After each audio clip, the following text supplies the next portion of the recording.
Doon naman may waiting shed. Pag ako'y pumupunta roon, din mo ako natuloy doon. Doon lang ako sa waiting shed. Kausap ko na itong si Pastora Amy. Dahil kami nag-area, nung dumating dito yung foreigner, nakasakasama ko. Sila na may hawak ng bigas. Siya mag-e-area noon. Kaso ako'y kasama para ipanalangin ang mga tao. Yun ang akin. Si Pastora Amy ang una namin nakilala.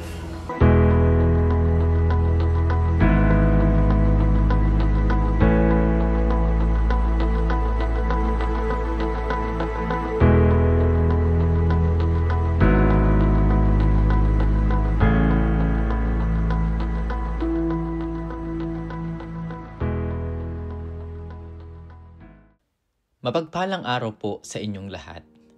Ngayong araw na ito, tayo ay nagtitipon na may pusong puspos ng pasasalamat upang balikan at ipagdiwang ang makasaysayang paglalakbay ng ating simbahan, ang Santa Veronica Foursquare Gospel Church.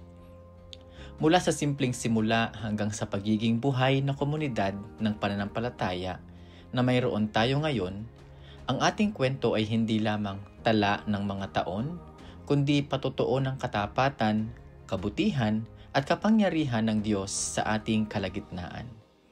Kaya't samahan ninyo kami habang ating binabalikan ang mga mahahalagang yugto, himala, at alaala na humubog sa ating simbahan bilang isang tahanan ng pananampalataya. Ang Santa Veronica Foursquare Gospel Church, o kilala natin bilang Christ is the Answer, ay bahagi ng Church of the Foursquare Gospel in the Philippines, isang denominasyon na matatag ang paninindigan sa ating Panginoong Hesus bilang Savior, Baptizer, Healer, at soon coming King. Ang iglesia pong ito ay itinatag noong taong 1996, buwan ng Pebrero, sa biyaya at pagkilos ng ating buhay na Diyos. Dumating noon sa lugar ng Santa Veronica si Reverend Norma Reguliano, dala ang layuning tumulong sa pamamagitan ng pamamahagi ng bigas sa ilan sa kanyang mga kakilala rito. Ngunit higit pa sa bigas, dala niya rin pala ang isang mas mahalagang bagay, ang mensahe ng Panginoon.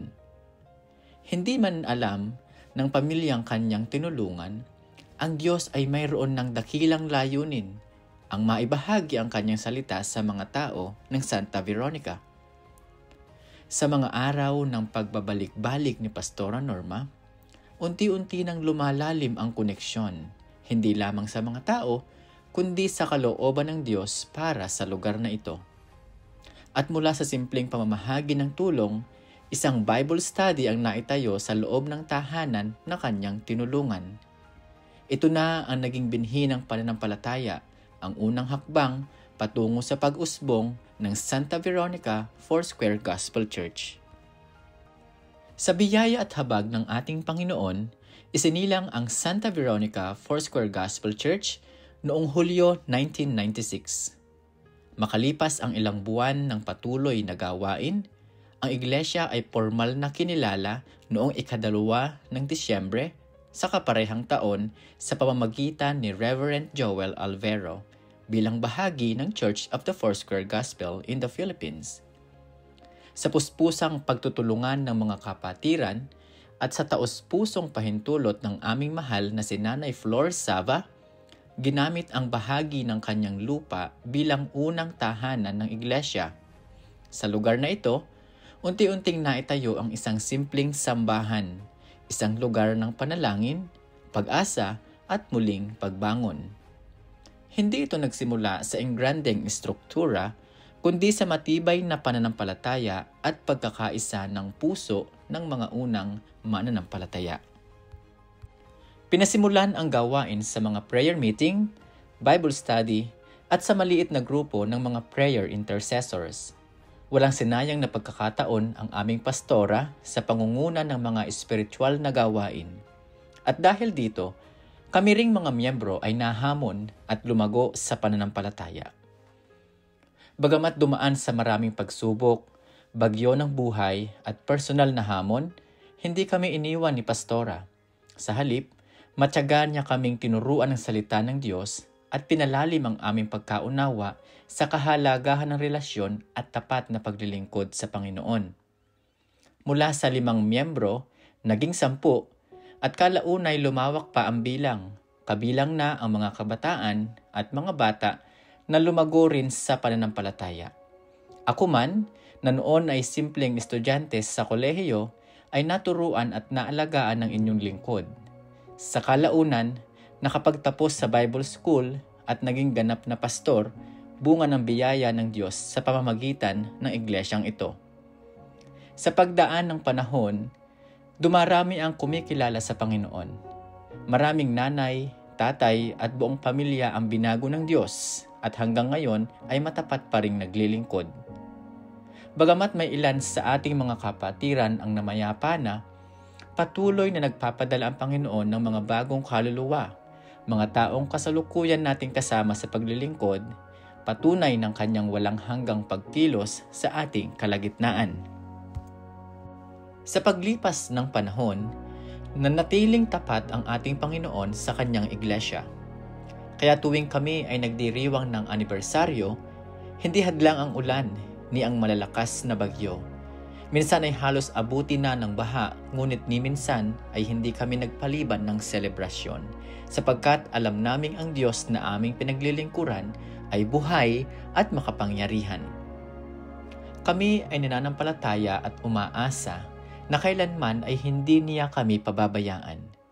At tunay ngang sa loob ng 29 na taon, ang katapatan ng Diyos ay aming nasaksihan, hindi lamang sa espiritual, kundi maging sa mga praktikal na pangangailangan ng iglesia. Sa pamamagitan ng pusong handang magbigay ng bawat kapatiran, ang mga pangangailangang pinansyal ng church ay natutugunan. Walang masyadong sobra, ngunit lagi namang sapat. Yan ang nagpapatunay kung sino ang Diyos sa amin. Ang kanyang probisyon, pag-ibig at presensya ay laging sapat sa bawat yugto ng aming paglalakbay. Hindi naging madali ang simula. Dumaan kami sa maraming hamon, sa kakulangan, sa pagod, sa pagtatanong. Ngunit sa bawat paghakbang, pinalalim nito ang aming pagkilala sa Panginoon. Sa mga panahong kami halos sumuko, tinuruan kami ng Diyos na kumapit sa kanyang salita, na ang kanyang mga pangako ay totoo, buhay, at tapat. Ang bawat luha, panalangin, at pagsubok ay naging bahagi ng aming paghubog, hindi upang kami masira, kundi upang kami ay tumibay sa pananampalataya at mas lalong magtiwala sa Diyos na kailanman ay hindi nagkulang. Nang bumaba si Pastora Norma Reguliano bilang aming local pastor, ang inyong lingkod na si Pastora Mylene Reguliano ang humalili noong taong 2018. Sa kanyang pamumuno, lalo pang lumago ang mga Bible study sa iba't ibang lugar hanggang sa masimulan ng isang pioneering church sa Barangay San Gregorio, isang patunay ng patuloy na pagkilos ng Diyos sa aming kalagitnaan. Makalipas ang 1 taon, umalis si Pastora Mylene upang mag-aral sa bansang Australia at iniwan niya ang pamumuno sa lingkod ng Diyos na si Pastor Jomar Punzalan. Sa pamumuno ni Pastor Jomar, hindi lamang literal na bagyo ang naranasan ng iglesia. Dumating ang pandemyang COVID-19, isang hamon hindi lamang sa ating bansa kundi sa buong mundo. Sa kabila nito, hindi kami pinabayaan ng Panginoon. Naisakatuparan ang online church services at ang panambahan ay nanatiling buhay sa puso ng bawat mananampalataya. Hindi lamang iyon, si Pastor Jomar din ang nagpatuloy sa Bible studies sa Barangay San Gregorio na sinimulan ni Pastora Mylene. Ang bunga nito ay isang ganap na iglesia na ngayon ay kilala bilang San Gregorio Foursquare Gospel Church o Christ is the Answer 2 sa ilalim ng pamumuno ni Pastor RJ Sava. Noong Hunyo 2023, umalis din si Pastor Jomar upang ipagpatuloy ang kanyang pag-aaral sa bansang Australia. Sa kasalukuyan, ang ating Santa Veronica Foursquare Gospel Church ay pinangungunahan ni Pastora Melanie Limpios, isang lingkod ng Diyos na may puso para sa mga tao at pananampalatayang patuloy na lumalalim. Purihin ang ating Panginoong Hesus sapagkat kailan may hindi siya nagkukulang sa pagtatalaga ng kanyang mga lingkod upang ipagpatuloy ang gawain na kanyang sinimulan sa buhay ni Reverend Norma Reguliano. Dahil sa katapatan ng ating dakilang Panginoon, ang iglesyang ito ay nananatiling nakatayo, nagpapatuloy at matatag sa pangangaral ng kanyang salita sa gitna ng bawat pagsubok, pagbabago at hamon ng panahon.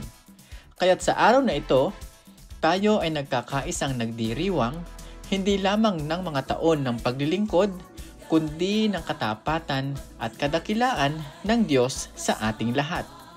Isang masaya at mapagpalang pagdiriwang para sa buong iglesia ng Santa Veronica Foursquare Gospel Church. Sa Diyos ang lahat ng papuri, karangalan at kaluwalhatian.